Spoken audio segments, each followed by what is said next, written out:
one of the things that you talked about was this idea of the motherhood penalty that women pay. Even women who don't have children, because I feel like on some level people imagine you might have children, and so you pay the motherhood penalty. So does better child care solve the motherhood penalty? Can you talk a little bit about that and how child care feeds into that? Sure. Thanks, Sarah, and it's a pleasure to be here with both of you. So it's quite interesting. So Sarah had talked earlier about the sticky 6 or 7%. That after economists control for all the pieces, we still don't know, well, what is causing that 6 to 7%? And as Sarah really adeptly placed, a good part of that, if not all of that, is likely different types of cultural barriers and expectations. I'm going to talk to you about what our experimentally based research shows and give you a few examples so you get a sense of how does that actually play out. Because it's one thing to talk about it from a policy level, but what does it really mean, and what are both the facts and then what are some strategies to navigate those facts, both organizationally, but also as an individual in the workplace? So I'll start with what is the less good news.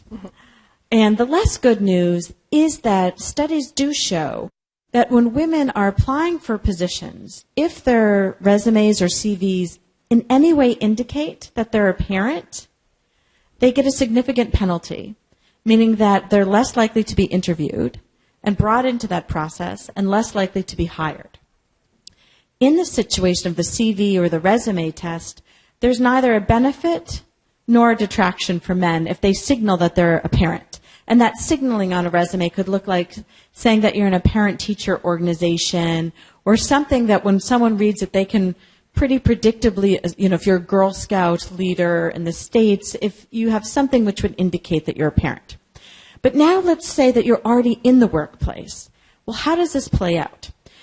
Well, let's say there's Barbara and Bob, and they've each just returned from leave with their first child. And in this study, note, their position hasn't changed. The number of hours they spend in the office in their chair hasn't changed. And their level of commitment and engagement hasn't changed. But when Barbara returns to the office, having had a newborn, and now note, whereas with the resume, one can mask and not indicate you're a parent, if you've been working at a company and have just been pregnant and are going out on maternity leave, it's known. And if you're going out to adopt, it's likely talked about, so we don't have a masking effect. So when Barbara returns, she finds that though she's in the same job, doing the same work in the same number of hours, something happens, which is her colleagues view her a bit differently. So Barbara is viewed as less engaged and less committed. Now note, her behaviors haven't changed. So why is this the case?